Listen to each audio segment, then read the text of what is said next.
ሰላም ሰላም ውድና የተከበራችሁ ቤተሰቦች እንዴት ናችሁ? ሰላም ናችሁ? ሰላማችሁ በያላችሁበት ብዝት ይበልልኝ። እኔ እግዚአብሔር ይመስገን በጣም ደህና ነኝ። የእውነቴን ነው የምላችሁ። በጣም የሚገርመኝ ነገር እዚህ እንትን ላይ እነዚህ ሰዎች ላይ ማለት ነው የቡዜ የምትባለው ማለት ነው። በእርግጥ ያው የባል ቤተሰብ ሁሌም ለሚስት ጥሩ አይደለም ይባላል እና በጣም ሩታ ማሸማቀቅ ነው የምትፈልገው። ከሄርሜላ የሆነ በጥቅም የተያዘች ትመስላለች እና ስትታይ በፍጹም ሄርማናት ሩታ የምታደርገው ነገር አያስደስታትም። እውነት ለመናገር ባልና ሚስት እኮ ሁሌም ይጋጫል፣ ይጣላል፣ ብዙ ነገር በመካከላቸው ላይ ይፈጠራል። ግን ደግሞ ሰው ባልና ሚስት ተዋልዶ አይደለም እንዲሁም ራሱ ማርያም ተለያይቶ ይመለሳል ማለት ነው።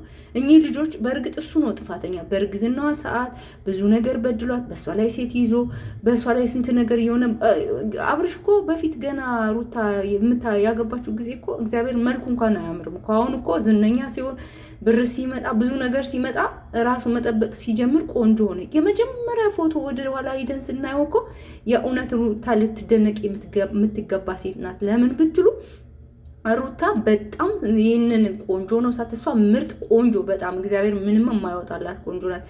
ቆንጆ እንኳን ሁነው ሳትነቀው በዛ ቅጥነቱ በዛ አስጠሊተነቱ ተቀብለው አብራ እየኖረች ዛሬ ዝናና ብር ሲያገኝ ግን እሷን ወደ ጎን አድርጎ እሷ ላይ ግፍ ነገር ማድረግ እውነት በጣም ነው የሚያስጠላው።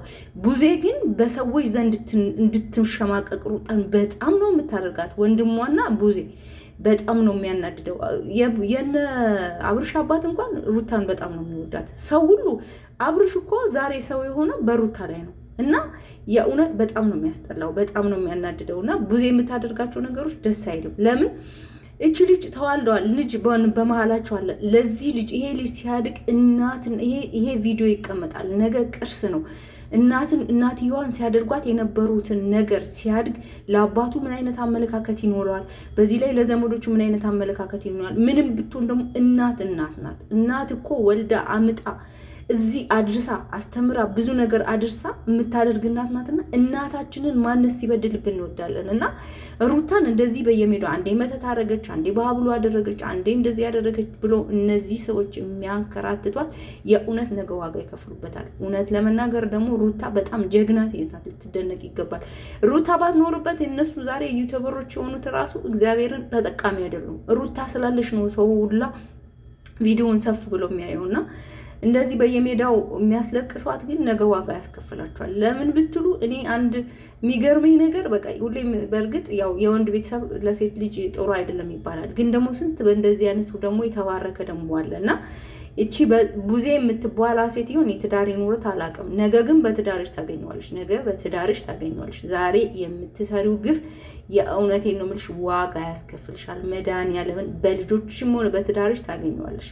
ይሄ ዛሬ ሩታ ላይ የምታደርጊው ነገር ጥሩ ነገር አይደለም። ሄርሜላ ወጣት ናት፣ ገና ያላገባች ናት። መርጣ ማግባት ትችላለች። አብርሽ እውነት ወዳሁን የተንጠለጠለችበት እውነት ትላንት የት ነበረች? ትላንትና አብርሽን ለምን አልወደደችውም? እሺ በሰው ትዳር እሷ እርጉዙና ቢጣሉስ ነገስ በእሷ ትዳር ምን ይገጥመኛል? ነገስ አብርሽ ለኔስ ምን ያደርገኛል? ዛሬ ሩታ ላይ ይሄንን ነገር ያደረገ ለኔስ ይሄ ነገር ነገ ምንድን ነው ብላ ማሰብ እንዴት አርቃታል? የእውነት በጣም ያሳፍራል። እና እቺ እኔ ይቅርታ አድርጉልኝና እቺ ሄርሜላ የምትባለው ሴጣን ነው የምትመስለኝ። በሰው ትዳር የሚገባ ሴጣን ነው። ለምን የሰው ትዳር ሊለያይ መሀል ገብቶ የሚበጠብጥ እኔ ካልሞትኩኝ ካልተሰቀልኩኝ እሱን ካላገኘው ብሎ እንደዚህ መሆን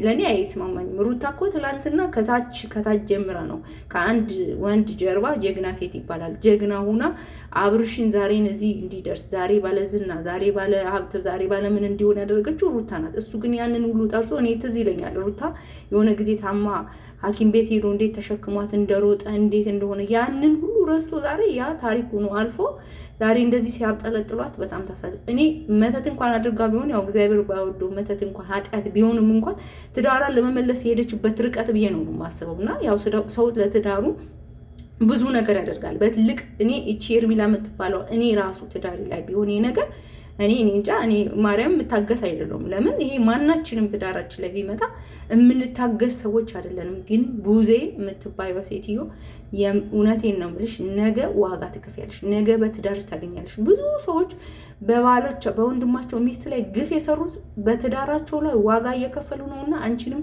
ነገ ዋጋ ያስከፍልሻል። ከነዚህ ልጆች መሀል ላይ ውጪ፣ ከሰው ትዳር ውጪ። እኔ የእውነት በጣም ነው የምናደደው ሳያት እንደዚህ ሩታን ስታደርጋት በእውነት በጣም ደሜ ይፈላል። እና ይሄ እግዚአብሔርም አይወደውም። ትዳር ሰው እኮ በመጽሐፍ ቅዱስ ሕግ ስትሄጂ እኮ ትዳር የፈለገ ቢጣሉ ባልና ሚስት መለያየት የለባቸውም ነው የሚባሉ። እነዚህ ልጆች ስሜታዊ ነው ቢለያዩም ዛሬ ልጅ አለ መሀላቸው ላይ ፍሬ እያለ ግን ተለያዩ ብሎ ይሄ ማድረግ ጥሩ አይደለም። እኔ የሚሰማኝ ይሄ ነው። ቡዜ በመካከላቸው ያለውን ብትወጪ ከመሀላቸው። ዳኒ የሚባለው ሲጀምር አሽቃባጭ ነገር ነው። ትላንት ከሩታ ሲያረጠርጥ ነበር፣ ዛሬ ደግሞ ከሄርሜላ ስር። በጥቅም አትያዙ፣ ከሰው ትዳር ውጡ። እነዚህ ልጆች ራሳቸው ትዳራቸውን መርተው ልጃቸውን ያሳድጉላቸዋለሁ። የእውነት በጣም ነው የምታናድደው። እኔ ቡዜ የምትባለው ሳያት በጣም ታናድደኛለች።